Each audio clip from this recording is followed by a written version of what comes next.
Hi everybody, welcome to this week's YouTube update. I hope you had a fabulous weekend and your Monday or Tuesday or whatever day you're checking this out is going well for you. I just wanted to let you know that for the most part I really enjoyed reading your health issue briefs and I learned a lot. Not even to suggest that I could be an SLP, I think everyone in this class that does that. In my book, you're heroes. You work with a lot of challenging cases. For many of you, you have an overload of your cases, and I know that was even some of the topics discussed. And I was really initially intimidated in teaching a group of students that I'm really not an expert in the content area, but I really do believe that I'm becoming much more aware and knowledgeable of the issues that your profession faces, and you're not alone.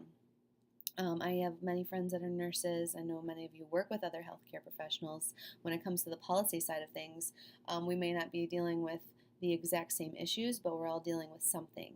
And it is my hope that this class offers you, at the very least, some kind of gumption to step into that leadership role and to ask those questions that other people might be afraid to ask, or to challenge the process, challenge yourself and your colleagues to either create, establish, or, like I said, question pre-existing policies and the way you do things, because hopefully what you're learning is things aren't done just because that's the way they've always should have been done. We need to not be comfortable in a status quo place and be okay with change. And so this week you're working on your policy presentation, so we're going to continue to extend our policy knowledge, which many of you are now able to express to me how comfortable you are with the topic, as displayed in your forums, doing the website checks, and I'm seeing that those, although a very novel or elementary exercise, are providing some really valuable resources to those of you that didn't know even existed before. For those of you working in the school setting or the hospital setting, many of you have commented, or the ones that I've seen thus far, that I didn't know this resource existed and it will be really helpful for me in my setting, or for a colleague that works in a setting that it's pertinent to, or just, if anything, getting you in the know and being aware that these things are available to you whenever you're ready to use them. Now, if I look at week 9, which I can't believe it's already week 9, but week 9 when we're doing the analyzing policy screencasts. So the purpose of this week is to learn from colleagues the key elements of developing, implementing, and establishing policy. I want you to refer back to the last 3 units of policy, so this is kind of a build-up or a culminating moment when it comes to the policy side of the content. What are your thoughts, opinions, practices that have changed over the course of these weeks? I understand that you're not going to read this stuff, or you're not going to be assigned these exercises and then be able to change something in 3 weeks' time. I understand that's not realistic, but the hope is that you're starting to think about policies that function where you are and kind of tell you what you're supposed to do every day. And if they're great, wonderful. And if they need work, then this is your time. You have the knowledge you need to make those changes, or to start having conversations about making those changes if you're not the direct person that can make those changes. And I want to know a little bit more about those. Have you considered how leadership impacts the policy process in more depth? I sure hope so. What types of leadership qualities, piggybacking off of the last screencast, do you suppose someone needs to have in order to implement policy? We always hope that we're as transformational as we can be every day and we're influencing people all day long, but sometimes the policy side of things tends to be more transactional, tends to be a little bit more what I would refer to as S2. We have to sell the idea to our stakeholders and always keep them in mind, but when push comes to shove, sometimes policies have to be made, so that would be more of an S1 exercise. S1 falls under leadership as being more transactional and telling people what to do. This is our policy. This is how it's done. It's very transactional. This for that. Because this happened, now this has to happen. Or because we're working with this, this is how we deal with that incident.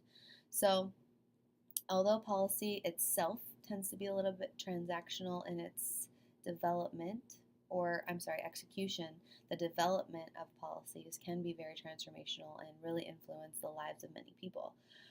Are there such things as perfect policy? That's one of the question prompts in this week's objective. That's for you to decide. I'm sure we all have our own feelings about that, and I would imagine they're very similar. And then healthcare has experienced a huge change, and it has impacted all arenas. And I'm seeing that more and more as I continue to read these briefs, or hopefully by this time I've finished reading these briefs. And a huge driver to that um, is technology.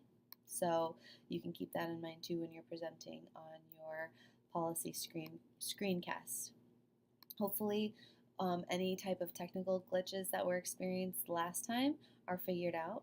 I know, the first time you get used to doing something, there's a learning curve. So I'm patient about that. Hopefully, we've learned those issues, sorted them out, and this time will be pretty seamless.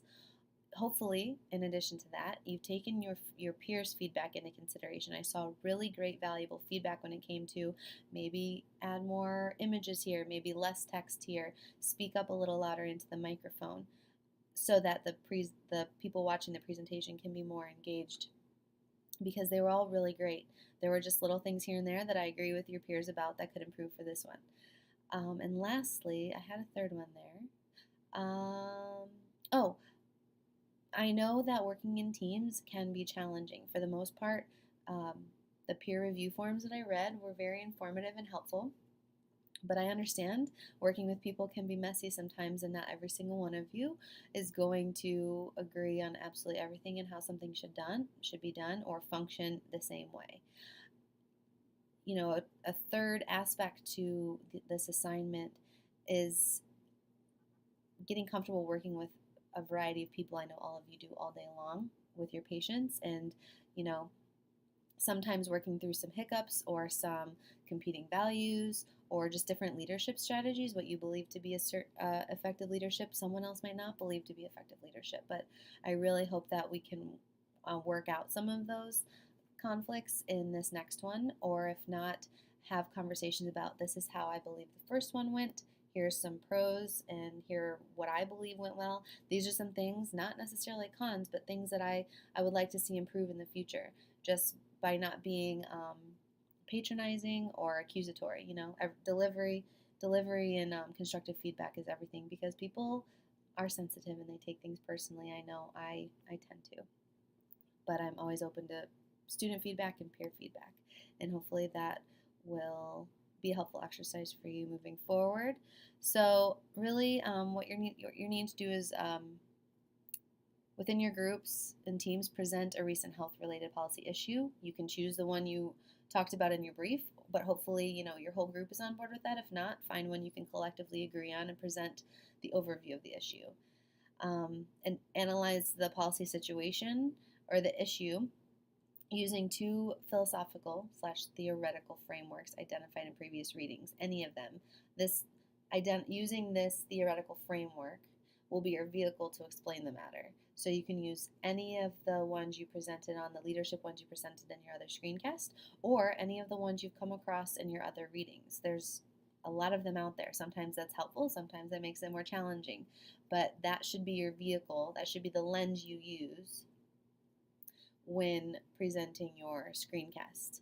I expect that you demonstrate an understanding of the philosophical base of the lens that you're using and the theoretical construction and the political and sociological factors that influence the policy development and implementation.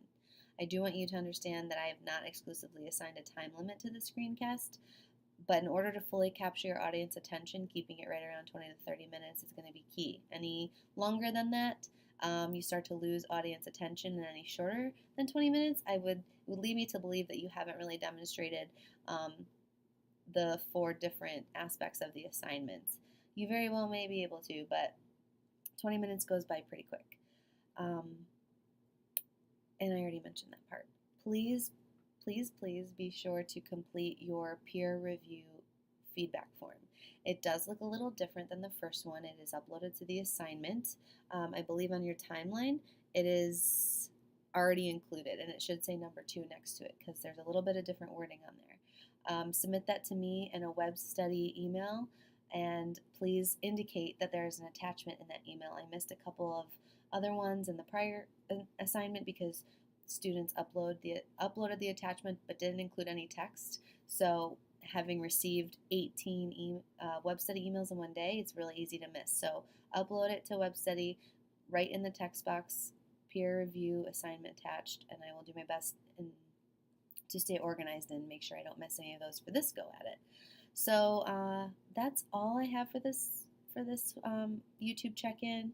I can't believe it's the middle of the semester, if not even almost on the back half end of the semester for sure. Only 15 weeks of the whole thing. We're already at number 9. So as always, it's been a pleasure. I continue to enjoy this class. I really do appreciate, and I thank you guys a million times for being patient with me the last couple of weeks with everything crazy hectic going on. And I'm looking forward to this week's screencast assignments. Talk to you soon.